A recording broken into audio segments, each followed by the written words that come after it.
Hello mga kabibilab, isang magandang araw. So, kasama ko ang aking bibilab ngayon. Magandang araw sa lahat. So, andito kami ngayon sa pinapagawa naming bahay.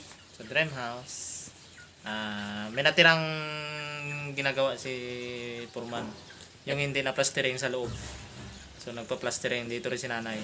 So, Okay. ito na yung last day ni Foreman. Yes, ito na yung last na kasi wala na talagang kaming pagawa. Alis na si Purman. At Uwi na daw alis sa na rin si kanila. Foreman at uuwi na sa kanilang mga kabibilab sa Antipolo. Shout out to sa kanyang pamilya. Uwi na daw siya. Abangan niyo daw siya. May pasalubong. Sa Biki. Ha? Pasalubong ko ay kanabahan. Yon, labahan at undak na ilang pirasong kawil daw. Oh. So okay, dito tayo.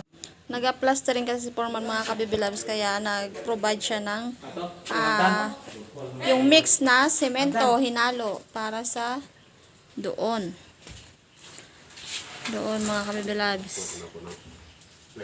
So, tinutulungan ni Bibilab Eric si Foreman kasi mag-isa lang si Foreman mga kabibilabs at wala namang gawa si Bibilab Eric at walang fishing. Kaya dito muna siya sa bahay para magtulong kasi may naiwang ano yun sa taas na hindi pa na plastering. Kaya last day na ngayon ni Foreman at pina-plastering muna namin. Kapag umuulan kasi mga kabibilabs ay nababasa yung ating wall. Ayan, so ganun pa rin, walang pinagbago yung aming bahay. So sa sunod pa at pag-iipunan pa namin mga kabibilabs para makagawa. So CR na lang din yung kulang. So ayan, at kuryente. Ayan yung loob. Ganun, kulay sky blue ang kulay. So nag-start na si Foreman mag-plastering mga kabibilabs. Yan yung sa taas. Kasi nung una ay hindi nalagyan. Akala kasi namin na hindi pumapasok yung tubig, yung ulan. Kaya hindi namin sana pinaplastering dati. Yan si Baby Love Eric, tumutulong. Siya ang nag-aabot ng yung hinalong semento doon kay Foreman.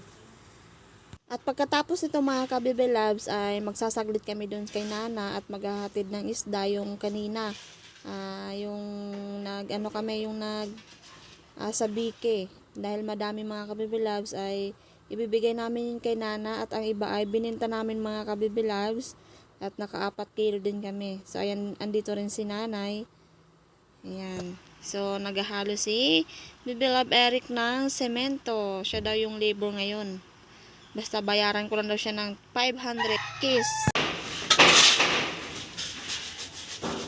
Ba? Marunong din. Marunong yan.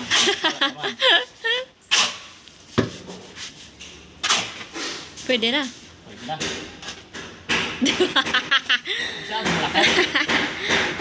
Malaki yung lagayan. Guwapo!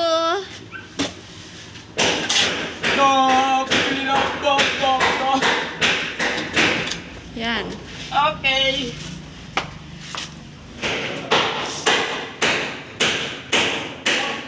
Oops. Ilagay mo. Kaya nilagay? Akyat. Ingat. Yeah. Itahan. Yan. Akyat.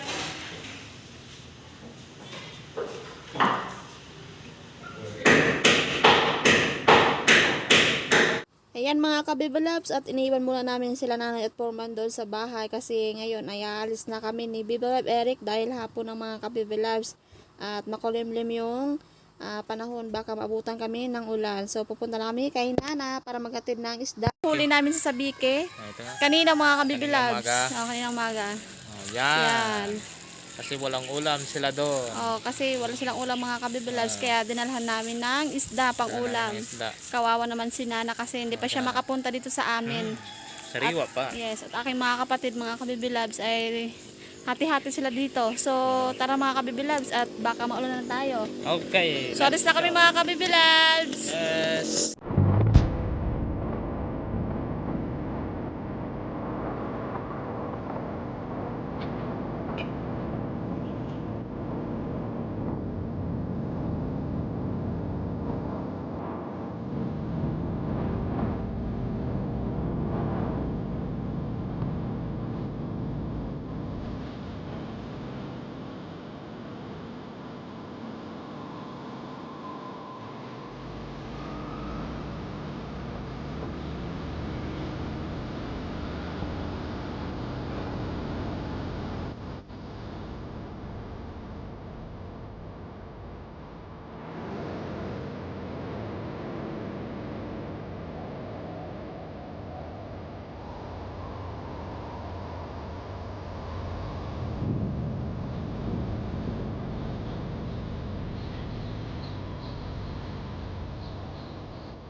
kabibilabs, at kakarating lang namin dito. Dito na sa bahay namin. Dito kami sa labas. Ayan, yung bahay namin. So, ito na. So, pupunta na tayo kay Nana. Ayan, si Nana mga kabibilabs.